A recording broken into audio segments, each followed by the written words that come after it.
Hello guys! Welcome to my YouTube channel, and for today's video ay maggagawa po tayo ng mango shake po natin. At kasi sobrang init po dito sa Pangasinan, umaabot po siya ng 50 degrees. Kahit nandito po kami sa loob ng bahay, ay pinagpapawisan po ako sa sobrang init po. Kaya naisipan ko pong gumawa at i-vlog po ang ating mango shake. Araw-araw ko po naman po ginagawa to. Ayan. Medyo green pa po siya pero hinog na po yan sa loob.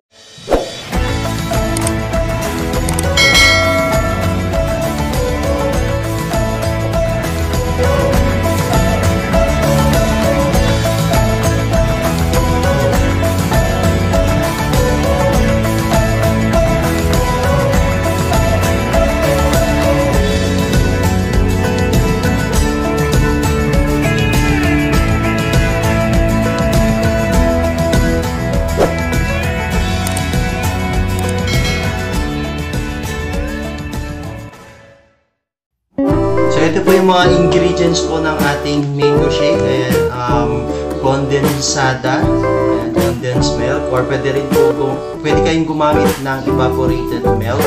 Nasa inyo po yan. Kasi ako po, hindi na po ako gagamit ng sugar, kaya ito yung gagamitin ko, yung condensed milk. Saka yung mango po natin. Kulay green pa po siya, medyo may green pa siya, pero hinog na po yan sa loob. Ayan, galing po yan sa kapitbahay po namin.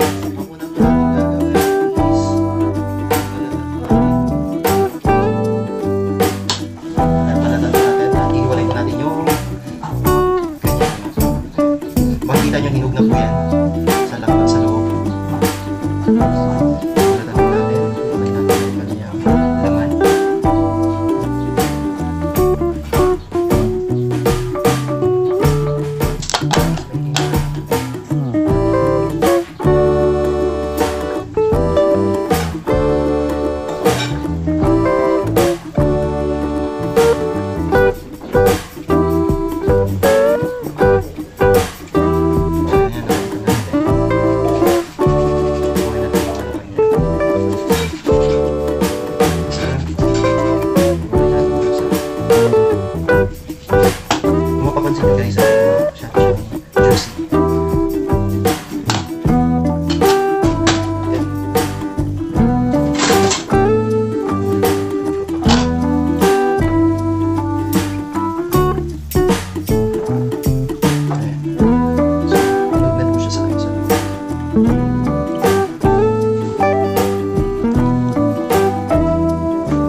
Guys, nahinog na siya sa puno, kaya matamis.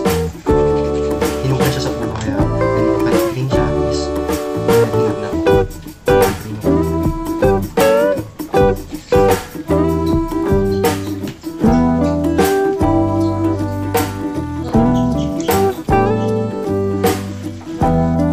Green siya guys, pero tingnan nyo naman niya. Hinog na po. Hinog na kasi ito sa atin sa puno.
Init kasi ngayon kaya kailangan natin brush. Ito yung naisip ko. Although araw-araw ko lang gagawin ganito. Yung avocado shake.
para sa mother ko. At bibigyan namin yung nagbigay ng mangga. So, ayan guys. So, may natira pang konti. At yung kalahati nito, ayan. So, ayan na nga guys, yung ating finished product po natin. Ayan, naka-3 baso rin. Para 4 na kasi may natira pa siya dito. At 1, 2, 3. So ayan na mga kapatid, ayan natapos na po tayo sa ating paggawa ng mango shake. Ayan, sana ay nagustuhan niyo po yung aking paggawa. Ayan, dito po kasi sa Pangasinan guys, umaabot po kami ng 50 degrees Celsius. So sobrang init po yon. So kailangan po natin gumawa ng mga pangpalamig, gaya po ng shake at kahit anong prutas po. Yun po yung ating gagawin. So, pag bago lang po kayo sa aking channel, please subscribe. Click na rin ang notification bell at huwag kalimutang mag-like at mag-comment po sa aking video na to kung may mga katanungan po kayo. Ayan. Sana po ay lagi nyo po akong suportahan. Thank you so much po sa lahat ng nanood sa aking mga videos. Noong nakaraang birthday ko po, ayan, maraming pong salamat sa lahat ng mga sumuporta po doon. At shout out po sa lahat ng mga nag-super chatters. Ayan, at saka channel membership ko po. Shout out po sa inyo. Hindi ko na po kayo isa-isahin pero ilalagay po natin ngayon dito pagkatapos po nitong video na to. So maraming pong salamat at dito na po natatapos na po ang ating videos. Ayan, bye-bye. Ingat po tayong lahat.